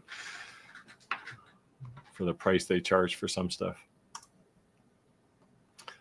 100-watt fiber laser, that's not a slouchy laser. No. I bet it doesn't take long to cut a printed circuit board. Yeah, the one video I saw, I actually just saw it today. Like they did silk screening, they did masking on the board. The thing looked like pro made, but it probably took way longer than it would to just punch an order into a board manufacturer. Yeah, bootleg. Yeah, this is coming certainly if people start requiring you to have a license to drive your 3D printer. Oh yeah, people will just start bootlegging everything. But like I said, I've made 3 3D printers, and you're using linear rails. They're off the shelf. They can be used for anything. Stepper motors, stepper drivers, even the controller, right? You can use for anything because it's just it's an Arduino board. Yeah, it's just an Arduino board. So I don't get the whole licensing thing or background check. Oh, so AliExpress has a couple of warehouses in Australia for local deliveries. Well, they must have 1 or 2 around here in the States too. Yeah, there's definitely one on each coast for AliExpress. Right now, I'm looking at buying this 1.2 ton diesel excavator for $4,000. You gonna put that in your shop? I just want to see if it shows up for $4,000. I don't have that money to burn, but it's intriguing. It's worth it though.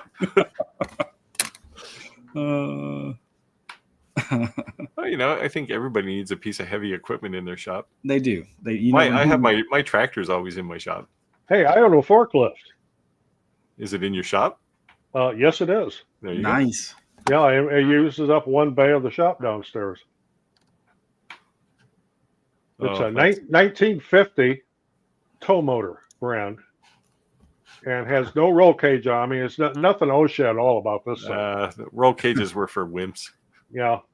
But I mean, it does everything it needed to do. We get, we buy cartons and we buy cartons. We buy them by the pallet and they're delivered with a truck, and I have to load the truck with the forklift. Some assembly required. Build your own excavator. Comes in a bunch of boxes with 2-inch bolts in a Ziploc bag. Oh geez. You can buy anything on AliExpress or in general from places in China, right? Like somebody bought a boat. It was a cruiser, right? Like it had a roof and it was electric.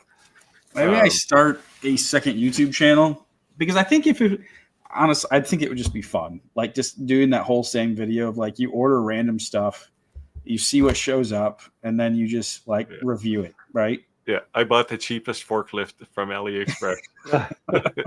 And just the story of that, what shows up? I don't know what shows up. So you could do like Andy buys the cheapest, and every video is you buying the cheapest of anything. Of anything, yeah. Yeah. That'd be awesome. Sorry guys, I'm giving up CNC. Yeah, he's just gonna do reviews of shoddy things. I've thought about starting another channel where I just do reviews. Yeah. But it's like, oh, that's just a whole lot more work. Well, it's not even the work; it's the time that I don't have. I really need an editor. Yeah, you do. You need an editor. Yeah. It takes. Oh, The problem is should the way I shoot videos. I'll have a folder full of just random files, like B-roll and me talking, a whole bunch of stuff, and then I'll stitch it all together. So I don't think any editor could actually do that. I mean, which means I need a director too, right? Yeah. You'd be surprised. Like, so when I had my editor, now we're changing everything, but when I had a contractor as an editor, I laid everything out in a Google Doc, and then I just I would label folders, and put them in order, like, so, 1, 2, 3, 4, 5, as they came through the video. And so it didn't get him like perfectly there, but it got him close. See, I did that. I tried this once. I hired an editor to do one video just to see. And the problem is, if you have to do all of that stuff, you don't save any time. Like, I mean, once I have it all shot, and I mean, I have to shoot it, I can just hammer it into DaVinci very quickly and get it edited. That's not the problem. Yeah. Right?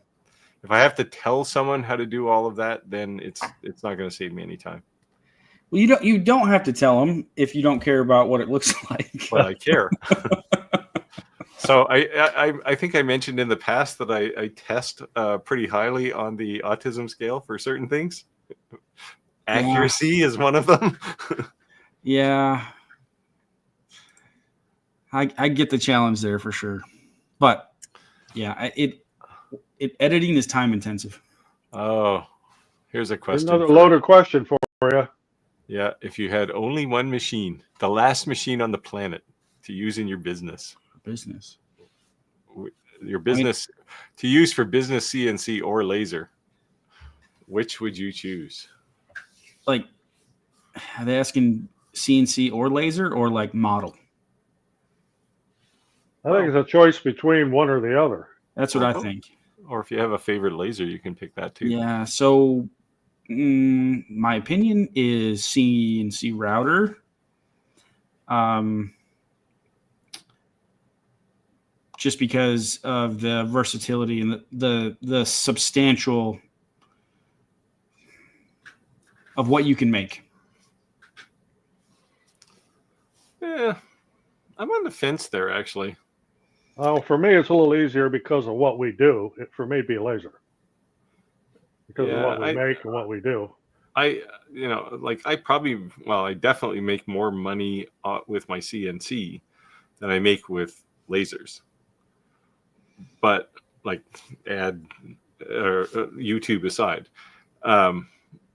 but there's a lot of things you can do with a laser that you can't do with a CNC, and I know vice versa, right? But, right. But like, if I want to make a contoured bowl, I did the video where I made dishes like plates on a CNC. You just can't do that with a laser, right? It's just not that tool. So I don't know. That's a really tough call for me. I would do what I do now. I'd have both, honestly. Yeah, I can see both, especially, like Roger, you found some niches, and you can make great money with a CNC laser. I think both is possible. I would pick CNC router. It probably comes down to what we're most comfortable with. But the other thing too, the other reason why I pick CNC router is because the learning curve is steeper and there's less competition. Yes, it's called barrier to entry. It's barrier to entry to laser more expensive. Yep. And the learning curve is steeper, so fewer people will be in that market. Yep. Yeah, that is the one downside. It's the thing. It's another frustration point I have with lasers, right? People will say, "Oh, I bought my $200 Ray 5, and now I'm going to make $1 bazillion selling coasters or whatever. It's like, it's not that easy. If you were the only person on the planet with that laser selling coasters, you might. But if you go to a typical craft market these days, there's like rows full of these things, right? Yeah. So you need, it matters most.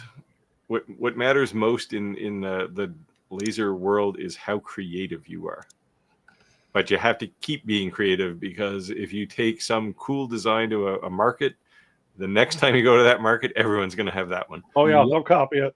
They'll Yeah. copy things in a heartbeat if they're successful. So you really have to work design wise too. And it's less so with it, like less so with a CNC. Like, I mean, I have a CNC. If Andy made anything, I could look at it and go, yeah, I can make one of those. Yep. But there's a barrier there. I need to spend, $6,000 for a CNC plus another $1,000 for the software at least. And then and then spend how many hours? How long is your video tutorial on CNC business? 8 Right. hours, 10 hours? Yeah, and I think we talked about this before. Something unique to CNC routers, right, is tool paths, Yes. and being able to think in terms of tool paths. And I think you and I have talked about this. Is like, you can look at something and you can generally really quickly figure out like what toolpath strategies to make that shape, to make that object. Yeah. And I think more importantly, before you continue, Yeah. the distinction is, if I look at something and go, I don't know what toolpath to use, I'm going to go find out. right. Right. Or like, yeah, the CNC just can't make that. or at least a 3-axis machine cannot make that. Yes. Well, I 'Cause have a there are 4-axis machine, so Yes. Yeah. So, but I think that's a skill that I definitely take for granted, that I've developed now over, 7 or 8 years, of, that's definitely a skill that can be developed, but has to be developed. And that's just repetition of projects. Yeah. But it's fun. Honestly, one of my favorite things to do is walk around a store and look at, like, go to the home decor section or the kitchen section and just pick up items and think how I would make this on a CNC. I know it sounds nerdy, but it's it is nerdy, but it's, I have a phone full of things that I've shot in stores. Yep. Oh, I do that too, especially if I happen to be in Hobby Lobby for something. I'll go up and look and see what's being made, and there's something I could do, and I'll snap a picture of it. Yeah. Now, for people who have lasers, you can do the same thing. Like, if you go to any of these stores, there's always these kitschy signs you can hang up on, like welcome signs, those kinds of things. Look at them and take a picture of them and bring them back to your shop. You can make signs very quickly. Yep. And, most of them have like some time-honored slogan on them. Well, those things aren't trademarked, so have at it. Where are we here? Roger. STL Flex. I have heard of it. I have never looked at it. I haven't either. I actually just looked at STL Flicks, I think today or yesterday. It came up in one of my searches, and I thought, I've never heard of them, but I've never used anything from them.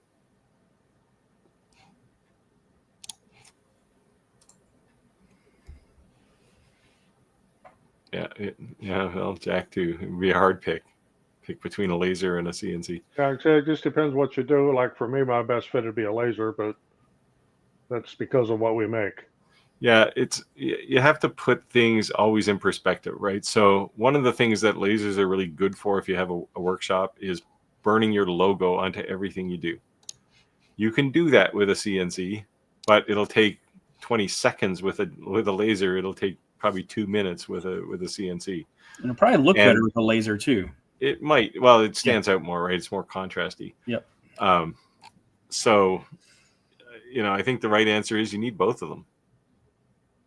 And you pick the one that's the fastest. Like, there's things that I built a router table. Actually, I'm going to do a video on it at some point. But I built a router table, and I use it for putting roundovers on the outside of boards and stuff. I could use my CNC. I have used my CNC in the past, but it takes, if you got like 5 minutes of setup, a couple minutes to run the job, you got to flip it over, do the same thing.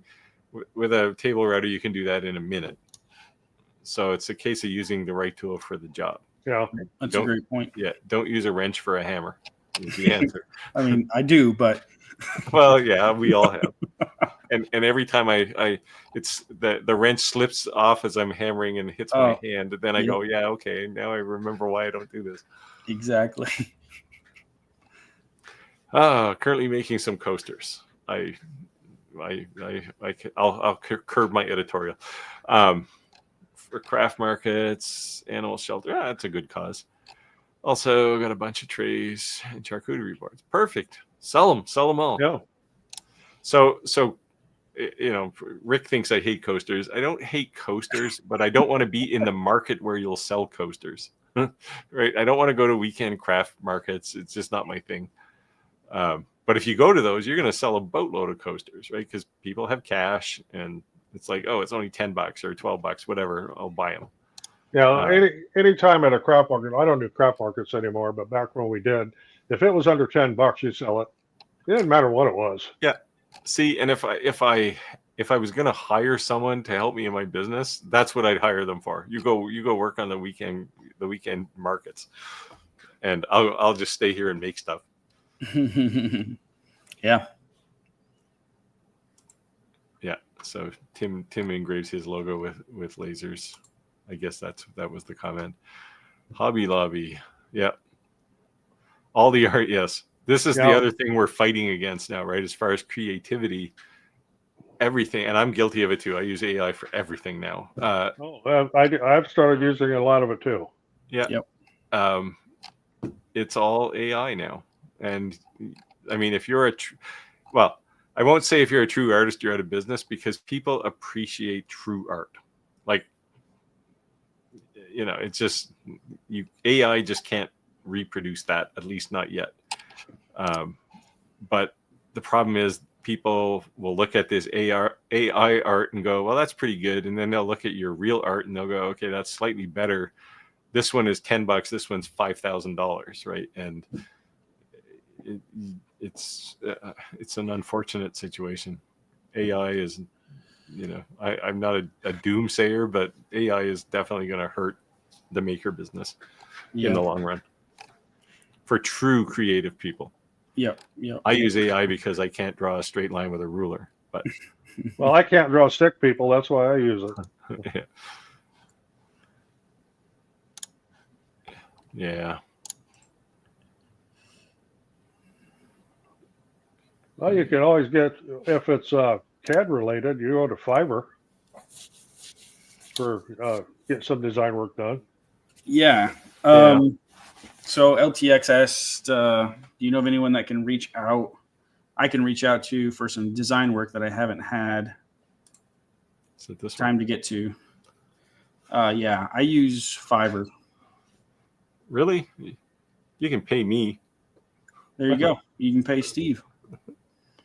It depends what it is. It depends what it is. Like, I don't use Fiverr all the time, but there are some. I found some good CAD people on Fiverr, and it's super cheap, and it's like it's not worth my time to do this if someone else can do it. Yeah. It's. I've thought about it. The problem is I've just been using Fusion so long that it takes me no time to whip things together, at least for myself, right? Yeah. So it's one of those things that I actually enjoy doing it too. So it's one of those things that I don't mind doing. Yeah, Fusion 360 design for my Ender. Yeah, so one of the things Fusion can do is it can export STL files. So you can go right from your CAD system to your printer, which is how I built this kind of thing.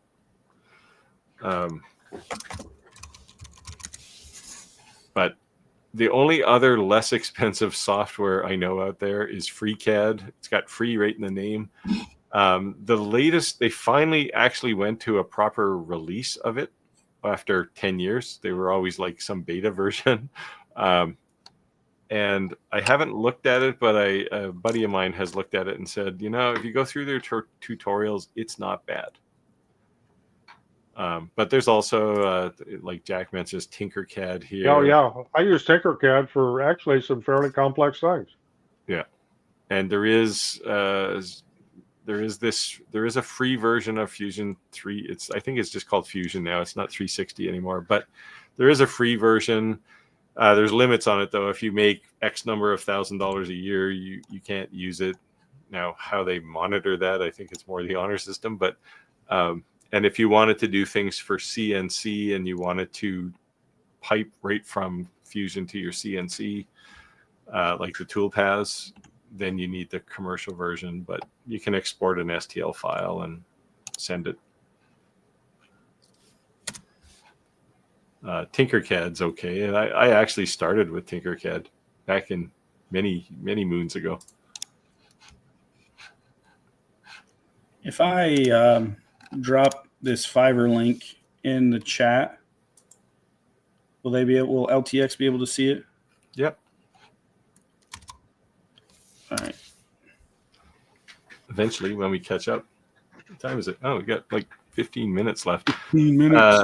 So, yeah, if anybody's got questions, now is the time because we're running out of time. Yeah, AI can do art. It can't load and run your hobby laser. Well, yeah. So this but can it? Yeah. Yeah. Well, I would put behind any of these kind of sensational statements. I would put yet. Yes. Yeah, it can't right now. So yeah, because you know that once AI is in the mainstream, which it's basically there now, somebody is, and I mean you see it with Xtool and a number of other laser companies.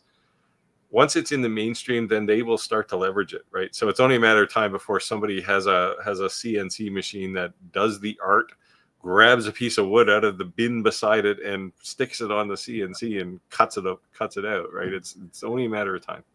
So my hope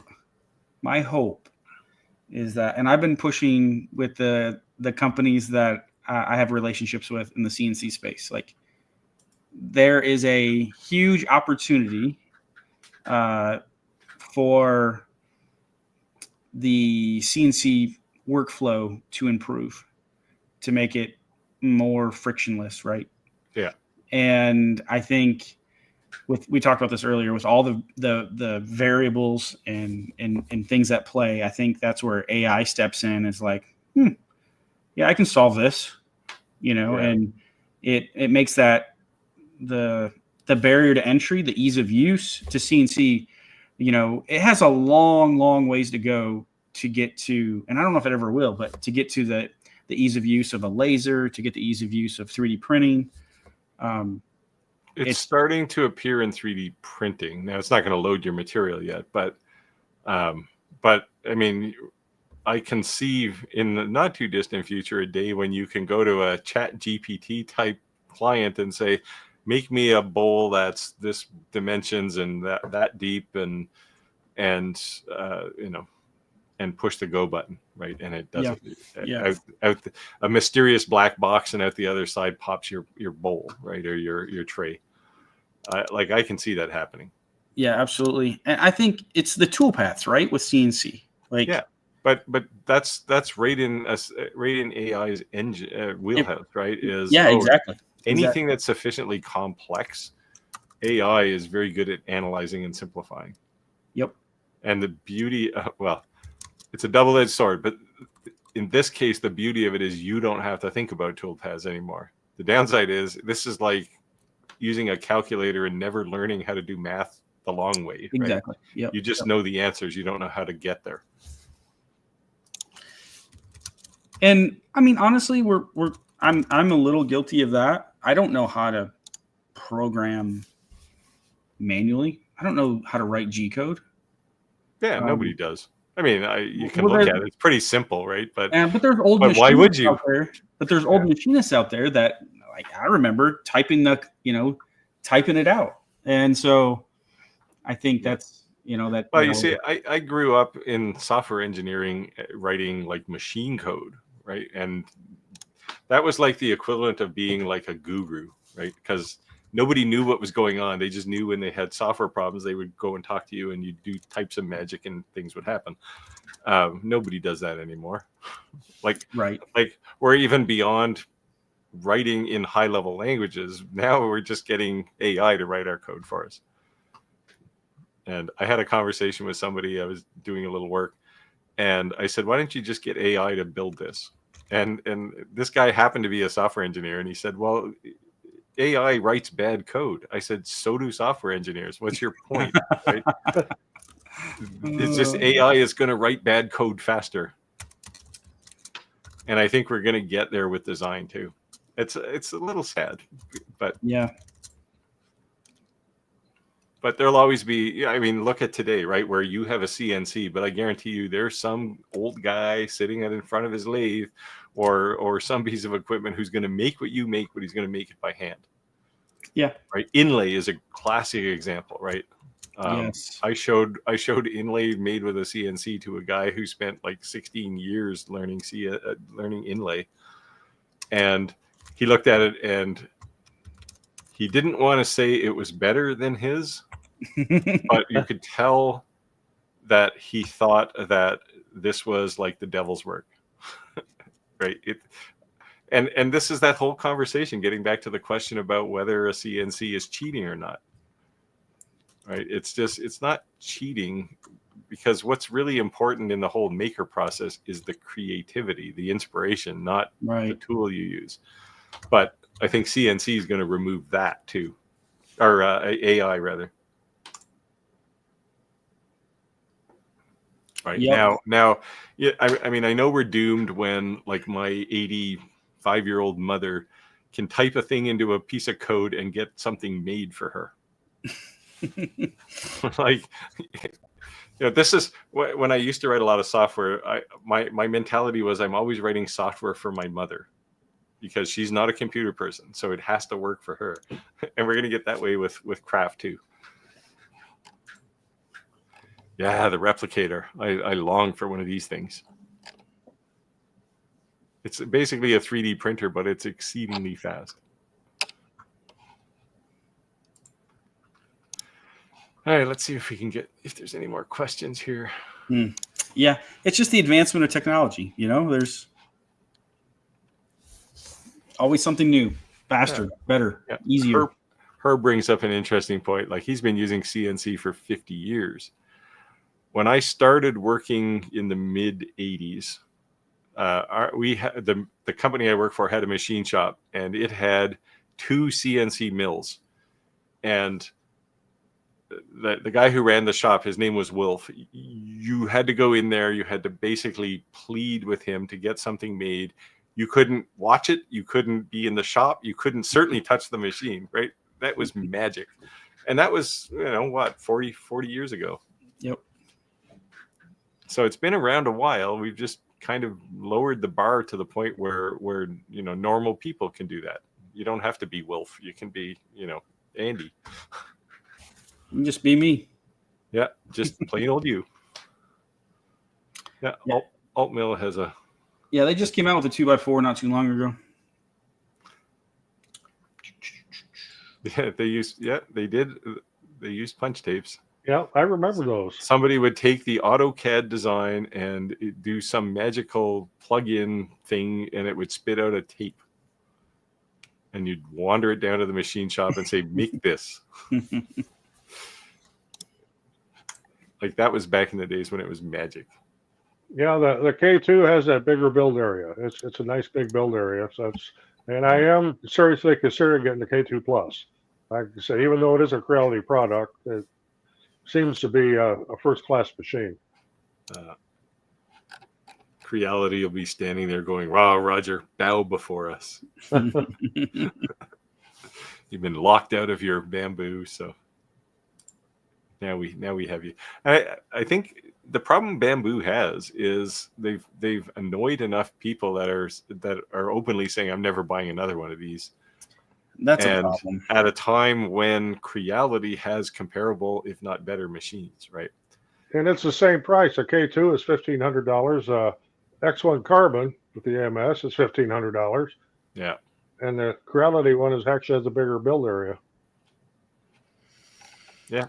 Yeah. So That's probably a you know, problem. this is one of those times when you get customers migrating, right? And once you lose them, it's hard to get them back. Oh yeah. You know, and 2 years from now, people will go Bamboo. Oh yeah, that was that company that used to be good at one time. Yeah, they made a Yeah. good printer, but remember they made Yeah. people mad, made a bunch They of people did mad. this thing, and I just got away from it, right? Yep. I'm comparing it to like when they came out with New Coke. Well, that was a boondoggle, and the other one was what Bud Light did with their cans. Lost their entire first place market. And then HP with locking down their printers. Yeah. Just boneheaded corporate moves. Yeah. I don't. Well, I mean, I get the print. I don't justify the printer locking down, but I get why they did it, because there was such a race to the bottom in printer hardware that the only way they could make money is selling the cartridges, right? Yeah. So Casebook asked a question. That's another new name. Welcome Welcome Casebook. in. So Andy has an answer for this question. Neither. They're both Canadian. No, I'm joking. I love my Canadian friends. Yeah, well, you're going to pay 25% more for it soon, too. The bad news is you won't have any power to plug it in. We're gonna cut that, too. So this is a good question, though, and this is challenging to me because I don't have a dog in this fight. Like, I don't have any experience with either of these machines. I've just been in the CNC space for almost 8 years now. I'll go alt mill. Yeah, they're very close, right? They're very I'd also close. put Shapeoko in here as well. Like, why Yeah. wouldn't you consider that one at the same time? Yep. Yeah, it's like you're in. If this is what you're looking for a CNC, you're in the right market. Yep. Like, these are all good machines. You're not going to go wrong. And honestly, we can ask. We can go through the song and dance of, well, what do you want to use it for? What's your goals? Budget type of things like that.